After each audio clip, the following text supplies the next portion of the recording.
is the point at which some would call the God of the Bible cruel and vindictive. They have no interest, they think, in a God who would react to unsuitable offerings by cutting off the source of all blessings and reducing a populace to starvation.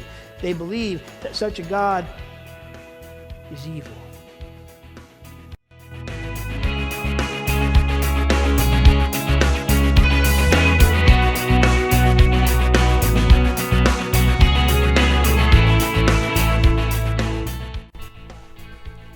You'll want to be sure to catch the rest of Pastor Terry's message in just a moment.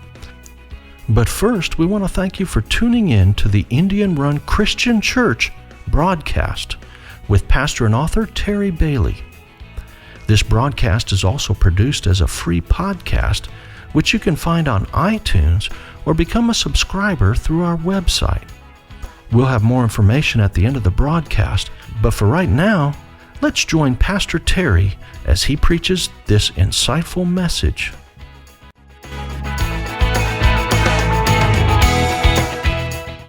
I preface this sermon by saying, I believe that God always leads me in preaching, but I have felt more than usually that God has given me these messages on the book of Joel for this time, and that they must be preached here. That said, I always remember Tracy Clapper's take on the old saying about lemons and lemonade. She said, when life gives me lemons, I make lemonade with extra sugar.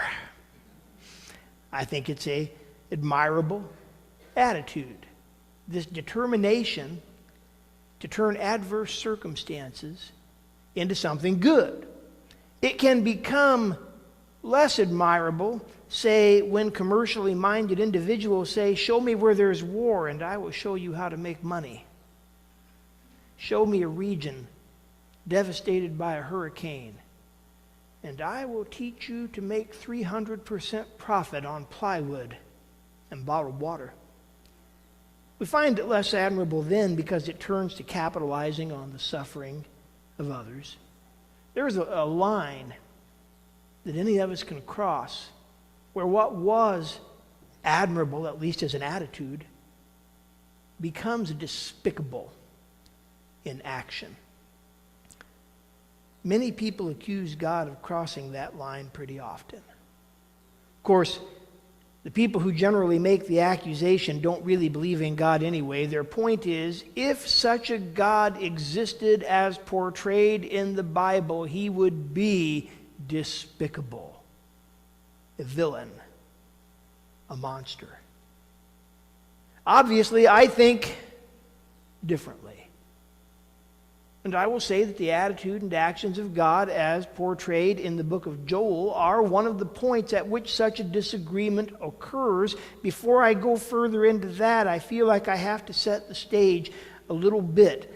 Joel was probably a priest. At least in the course of his prophecy, he reveals that he had a detailed knowledge of the priestly rituals and a deep concern for their being carried out. He made his prophecy about 825 years before the coming of Christ, for reasons that I will come to as we go. At that time, a priest would have been particularly fired up about things. Let me begin about 50 years before the prophecy of Joel. The divided kingdoms, Israel and Judah, united for a moment to fight the armies of Ramoth Gilead. The king of the northern kingdom of Israel at the time was Ahab. You all remember Ahab, right? Not a nice guy, not a good king, husband of the pagan Jezebel. Ahab perished in that conflict, which is another story all its own that I will not tell. The king of the southern kingdom, Jehoshaphat, lived that day to go back home. And on his way home, he was met by a prophet who gave him a good, thorough eyeballing and said, "There is some good in you, Jehoshaphat, but watch it." The good that the prophet cited was that Jehoshaphat made efforts to lead the people of Judah away from the worship of idols and back to the worship of Jehovah.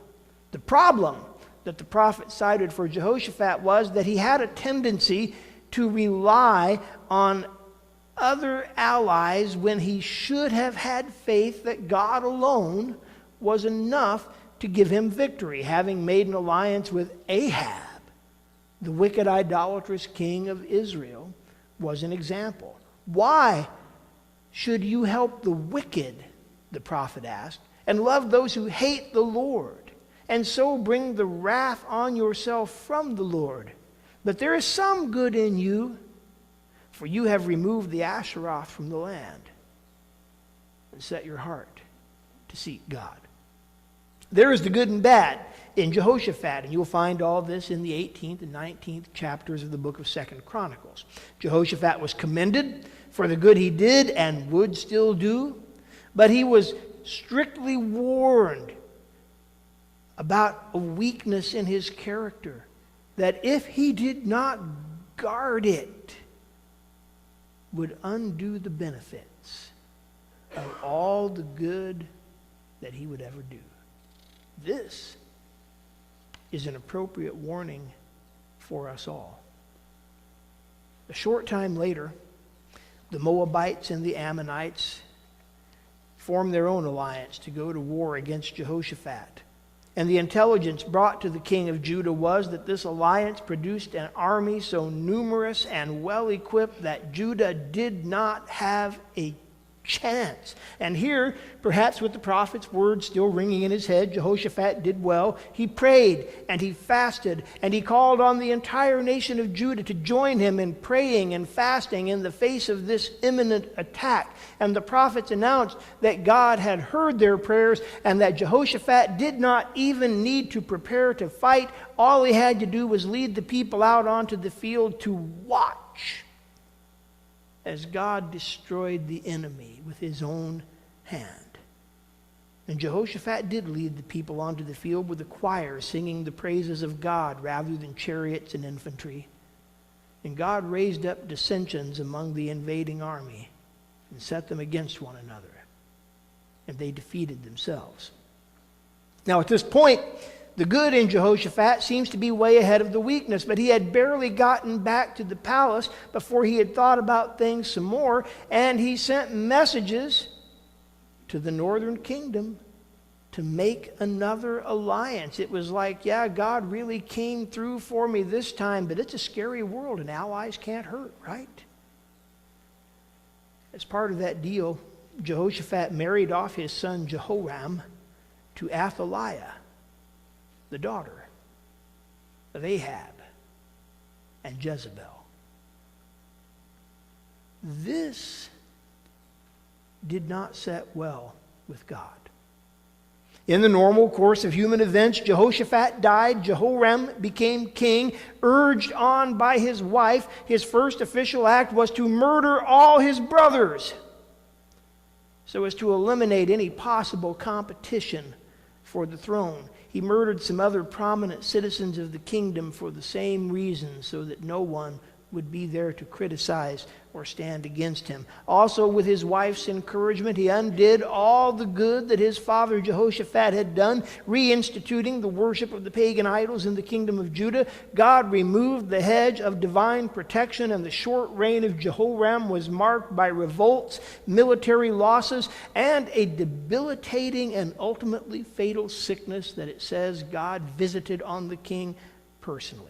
Some think that the actual cause of the sickness that killed Jehoram was poison administered by his loving wife. That would not mean that it was not a judgment from God. But before he died, Jehoram and Athaliah had a son named Ahaziah. I know the names multiply, but try to bear with me. We're almost to the end of the list. Ahaziah was not Jehoram's only son. Athaliah was not Jehoram's only wife. In fact, in the list of his sons, Ahaziah was the youngest, but through a mysterious and unaccountable set of circumstances, a band of visiting foreigners assassinated all the older sons. so that the only one left to ascend to the throne was Athaliah's boy, Ahaziah, guided by his mother. Well, you can imagine what kind of king he was. He tightened the alliance with the northern kingdom, his mother's people. He increased the worship of the pagan idols, his mother's God. He went to war with the Arameans. He was struck down, and he died. And here is probably the saddest in a series of sad days. When Athaliah found out that her son Ahaziah was dead, she set out to murder all her grandchildren so that none of them could ever come to the throne. And she pronounced herself queen. One of her stepdaughters smuggled out a baby named Joash and committed him to the care of the priests. Remember, the priests. The priest hid that boy in the temple, secretly raised him for 6 years, while Athaliah proceeded from wickedness to wickedness and dragged the nation into the absolute gutter. When Joash turned 6, the priest brought the boy out and revealed him to the people as the legitimate heir to the throne. "Treason!" Athaliah screamed. But the people were on that day in no mood to listen. She had not endeared herself to them in 6 years of cruelty. They dragged her out and they executed her. And Joash took the throne at age 6 with the priest Jehoiada, his chief guide and counselor. Now, you can think what you will of it, but perhaps it is not a surprise that since the king was 6 years old and his chief counselor was a priest, that the first new royal action was to raise money for the renovation of the temple. Well, that is just as it is. Eventually, Joash grew to be a man, and Jehoiada died of old age.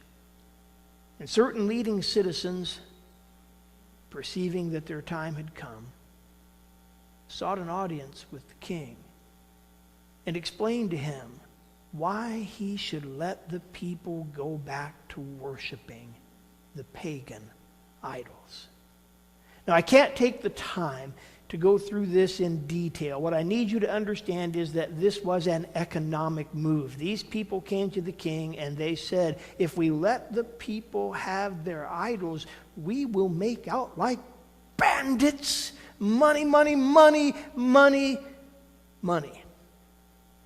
And Joash heard their arguments and reinstituted the worship of the pagan idols. And after a time, he murdered the sons of the priest Jehoiada, who had been his counselor. His sons also priests. Remember, the priest. He murdered the priestly sons of Jehoiada to silence their everlasting belly aching about the declining spiritual state of the nation. 2 points. First, this is what comes when a man like Jehoshaphat, who really did a lot of good, nevertheless gave in to a weakness he had clearly been warned about. Second, this brings us to the time when Joel delivered his prophecy. The nation had enjoyed a great opportunity under Jehoshaphat to go right. But Jehoshaphat had imported the daughter of Jezebel into his household. And her influence ruined everything. Some people still visited the house of God, but the leadership endorsed the worship of the pagan idols, and the majority was swayed by the leadership. Some people still visited the house of God on the Sabbath or on the Jewish holidays, but they also visited the pagan temples on other days and on pagan holidays. Ask yourself how fond God is of that sort of worship. Into the midst of this situation came a plague of locusts accompanied by a drought which Joel insisted was worse than anything any greatest grandfather alive at the time could remember. The swarming, gnawing, creeping, stripping locust ate everything. They ate the wheat. They ate the barley. They ate the grapes. They stripped the fig, olive, and apricot trees of leaves, buds, and blossoms. And Joel says they even ate the tender bark off the ends of the branches so that the twigs all showed white like skeletal fingers. Like an army without number, Joel says, armed with the teeth of lions. The locust laid the land bare until there was no bread, no fruit, no oil. And meat, well, there won't be meat long because the locust ate up all the grazing grass too, and the livestock wanders the countryside, bleating and bawling, looking for something, finding nothing. And on top of that, the drought has dried up the streams. The country looks as though a fire passed over the fields and consumed everything. Food, zip. Joel has a few points to make. You could say Joel wanted to make hay of the situation. That would probably be over the top. But he had these points. First, don't for 1 minute think that this is just bad luck or the way of things. This is a wake-up call from God. We cannot thumb our nose at the source of all our blessings and expect the blessings to continue. Joel would have been in complete sympathy with this line from the inaugural prayer of our first president, George Washington. The propitious smiles of heaven can never be expected on a nation that disregards the eternal rules of order and right which heaven itself hath ordained. In the plague of locusts, Joel saw the hand of God disciplining an errant people. Second, Joel says God has a sense of irony. One of the consequences of the plague of locusts combined with the drought was that there remained no offerings to bring to the temple. If there's no wheat, no barley, no olives, no grapes, no anything else to harvest, then you can't bring the first fruits of the harvest to the temple and offer them up to God. If there's no lambs, then there's no lambs to bring for the altar of sacrifice or the Passover celebration. If there's no bread, there are no loaves to bring in for the Feast of Tabernacles to be distributed to the poor, and so forth and so on. The normal activities of the temple essentially ground to a halt for lack of fodder. And it is not hard to see the irony. How pleased do you think God was with the offerings of a nation in rebellion against him? See, God didn't need their wheat or their meat. He wanted their hearts. And if their hearts were not presented, the offerings were good for nothing. Amos was a contemporary of Joel's, or nearly so, and in his prophecy, God makes his point of view clear. If this is the best you can do, let's just shut down the whole temple thing. If your hearts aren't mine, why do we bother with the trappings? This is the point at which some would call the God of the Bible cruel and vindictive. They have no interest, they think, in a God who would react to unsuitable offerings by cutting off the source of all blessings and reducing a populace to starvation. They believe that such a God is evil. Two things. I have tried to give you the history leading up to this moment so that I could ask you one question. Who crossed the line? God or his people? It seems plain to me. Second, I would regard a God who blessed evil and continued to bless evil regardless. I would regard that God as unjust.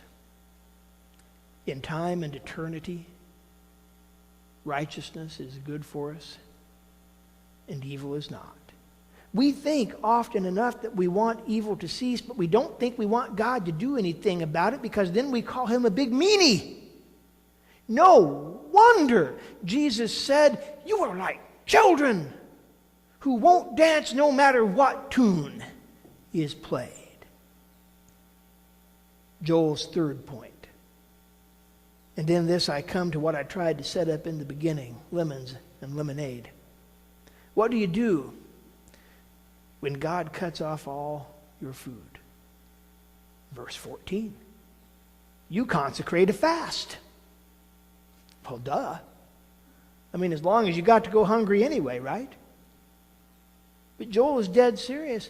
Judgment represents an opportunity that we need to take advantage of, because if we don't, worse waits down the line. Consecrate a fast, proclaim a solemn assembly, gather the elders and all the inhabitants of the land to the house of the Lord your God, and cry out to the Lord, alas for the day! For the day of the Lord is near, and it will come as destruction from the Almighty. Now, there's too much in these verses for me to preach, even if I had not already taken a lot of time to try to set the stage historically. But I want to tell you this much. When we have plenty, we bring to God from our plenty.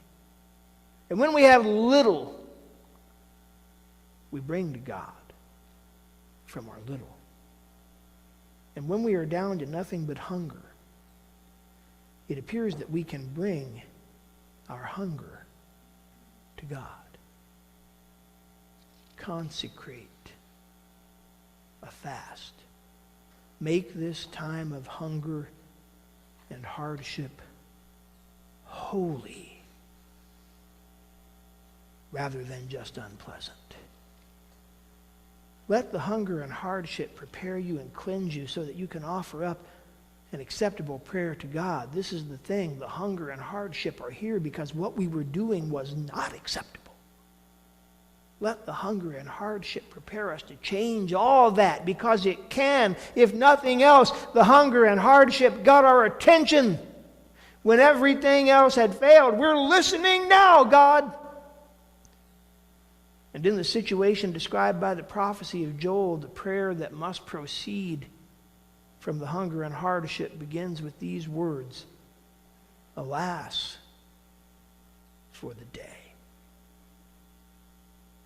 I want to be good and sure we understand that phrase before I quit this morning. Joel does not mean, or at least does not only mean, alas for the day the locust showed up. And he does not mean, or at least does not only mean, alas for a day to come when the judgment of God is going to be even worse. He didn't mean only such things. The history that I shared with you in setting the stage for this prophecy was well known to everyone involved. The people of the kingdom of Judah knew those events at least as well as you and I know the events beginning with John F. Kennedy and moving forward to today. They knew the names Jehoshaphat, Jehoram, Athaliah, Ahaziah, and Joash, as well as we know the names Reagan, Clinton, Bush, and Obama.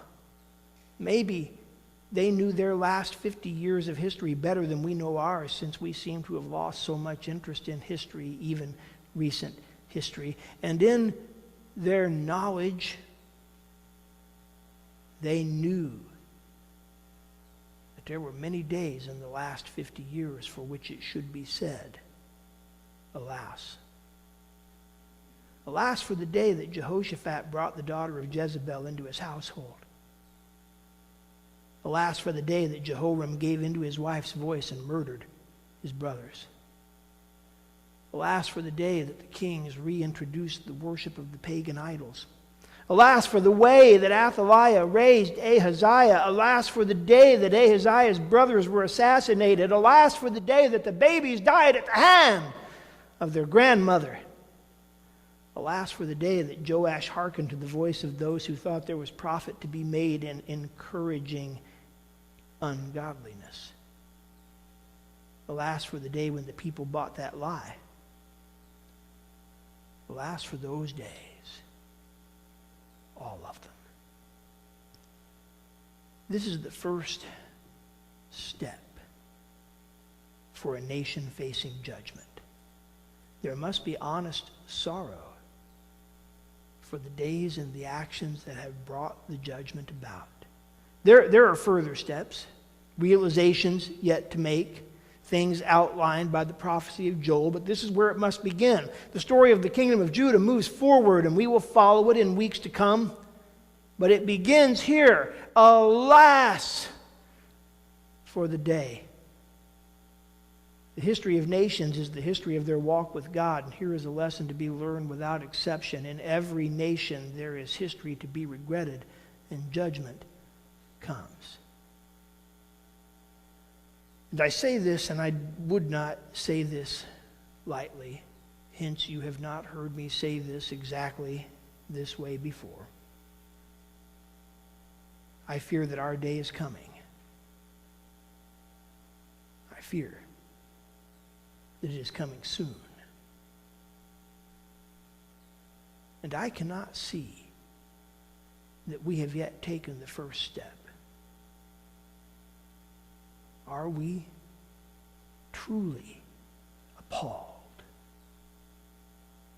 by actions taken in our days? Have we come together as the people of God to cry out, alas for the day? Alas for the day that we remove prayer and the Word of God from education and governance. Alas for the day when we decided the babies were expendable.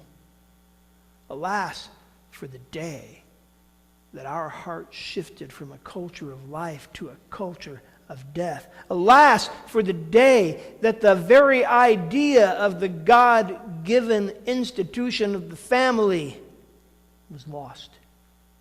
Alas for the day when commerce and the making of money was divorced from the barest concept of godliness. Alas for the day that we learned to trust ourselves and our alliances and our stars or anything else more than we trust God. Alas for the day that our hearts went cold to Him. Alas for all those days. An assembly of regret. It would be only the first step, but it is a necessary first step. No heart dedicated to God can look at the last 50 years of our history and fail to say, alas for the day. And no people not having made that proclamation can hope to move forward in God's will. Dear God, before all else, let us be truly, sincerely sorry for what we as a people, a nation, have done.